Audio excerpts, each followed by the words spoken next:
خارجہ پالیسی میں کامیابی مل رہی ہے لیکن داخلہ پالیسی کا کوئی حال نہیں۔ آئی ایم ایف کا بہانہ بنا کر کسانوں سے گندم نہیں خریدی گئی۔ آئی ایم ایف کا صرف بہانہ تھا، اصل مقصد کسان کا گلا دبانا تھا۔ پیپلز پارٹی کی رہنما ندیم افضل چند اور چودھری منظور کی پریس کانفرنس، کہا کسان سے متعلق مشورہ کسان سے کریں یا بابوؤں سے نہ کریں۔ سیلاب سے مشرقی پنجاب میں زیادہ نقصان ہوا، محترمہ آپ کو نہیں پتا تھا تو کسانوں کو بلا کر پوچھ لیتی، بتایا جائے ہم ڈوبتے ہیں یا ڈبویا گیا ہے۔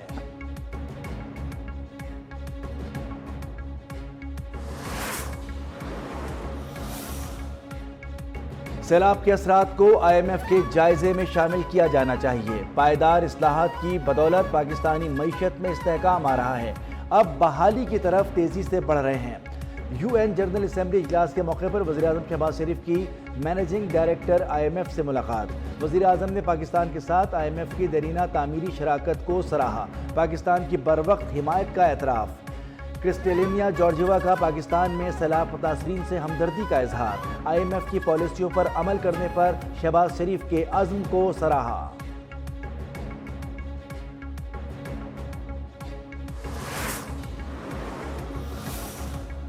پہلگام حملے کے بعد واضح ہے تصفیہ کشمیر کے بغیر امن ممکن نہیں۔ بھارتی رہنماؤں کے غیر ذمہ دارانہ بیانات علاقائی امن کے لیے خطرہ ہیں۔ اقوام متحدہ کی جنرل اسمبلی کے اجلاس کے موقع پر اسلامی تعاون تنظیم کے رابطہ گروپ کا اجلاس۔ 5 اگست 2019 کے بھارتی اقدامات مسترد، حالیہ پاک بھارت جنگ بندی کا خیر مقدم۔ ترجمان دفتر خارجہ کے مطابق اجلاس میں مقبوضہ کشمیر کی سیاسی اور سیکیورٹی صورتحال سمیت انسانی حقوق کی بگڑتی صورتحال کا تفصیلی جائزہ، بھارت کی غیر قانونی قبضہ مضبوط کرنے، ظالمانہ قوانین، جبر اور آبادیاتی تبدیلیوں کی کوششوں کی مذمت۔ معاون خصوصی طارق فاطمی نے کہا کہ جنوبی ایشیا میں پائیدار استحکام جموں کشمیر کے تنازع کے حل سے مشروط ہے۔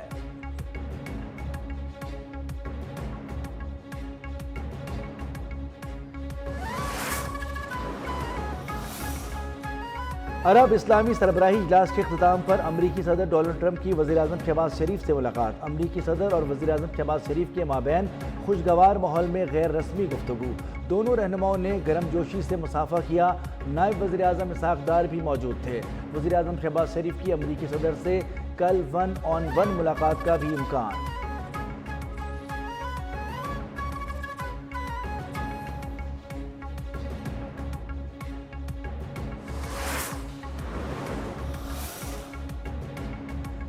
میں نے پاکستان اور بھارت جنگ سمیت 7 جنگیں رکوائیں۔ امریکی صدر ڈونلڈ ٹرمپ کی جانب سے ایک بار پھر پاک بھارت جنگ کا ذکر۔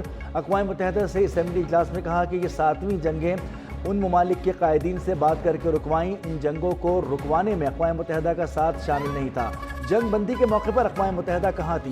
سوچتا ہوں اقوام متحدہ کو بنانے کا مقصد کیا تھا؟ اقوام متحدہ میں اصلاحات کرنا چاہتا ہوں۔ کئی طاقتور ممالک نے فلسطینی ریاست کو تسلیم کیا ہے۔ یہ حماس کے لیے انعام ہوگا۔ فلسطینی ریاست میں حماس کا کوئی کردار نہیں ہونا چاہیے۔ ہمیں فوراً تمام 20 یرغمالیوں کو زندہ واپس لانا ہے اور 38 یرغمالیوں کی لاشیں بھی واپس چاہتے ہیں۔ غزہ میں اب جنگ بندی ہو جانی چاہیے۔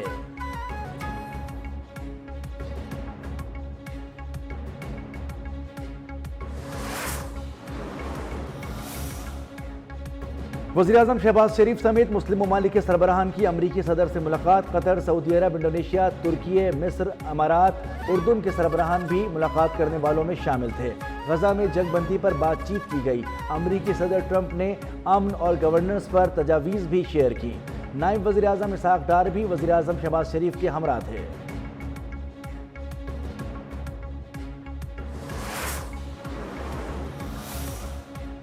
بے قابو اسرائیل خطے کے امن کے لیے خطرہ بن گیا، مزید برداشت نہیں کیا جا سکتا۔ ترک صدر رجب طیب اردوان نے غزہ میں اسرائیلی جارحیت پر خاموش رہنے والوں کو بھی گھناؤنا مجرم قرار دے دیا اور برابر کا شریک کہا۔ بولے اسرائیل بمباری روک کر انسانی امداد کو بلا رکاوٹ غزہ میں داخل ہونے دے۔ قطر کے امیر نے کہا کہ اسرائیلی اقدامات کی وجہ سے یرغمالی رہا نہیں ہو رہے۔ اسرائیلی وزیراعظم کا خواب ہے کہ عرب خطہ اسرائیل کے زیر اثر آئے۔ اسرائیل نے مغویوں کی رہائی سے دستبرداری اختیار کی۔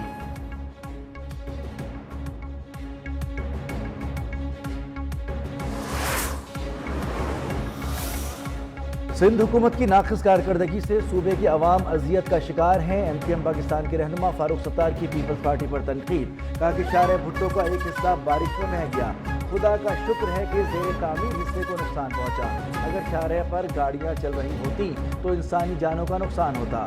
ہب کینال بھی برسات میں بہہ گئی۔ کراچی میں اربن فلڈنگ کی بڑی وجہ نالوں کی صفائی کا نہ ہونا ہے۔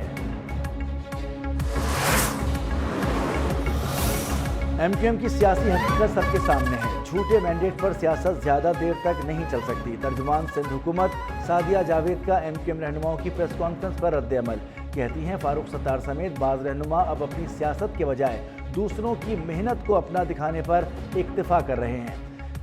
چاہے کوئی شور مچائے یا تنقید کرے، سندھ حکومت اپنے منصوبے مکمل کرے گی۔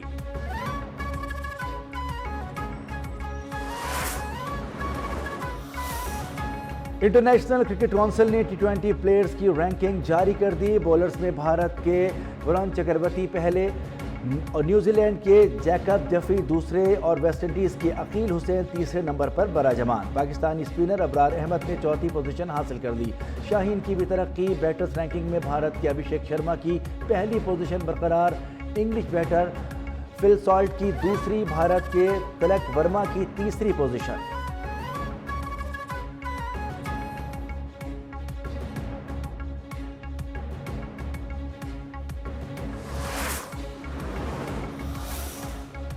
اور ایشیا کپ کرکٹ میں ابو ظہبی کے میچ مکمل، آج بھارت اور بنگلہ دیش سپر 4 میچز میں مد مقابل ہوں گے۔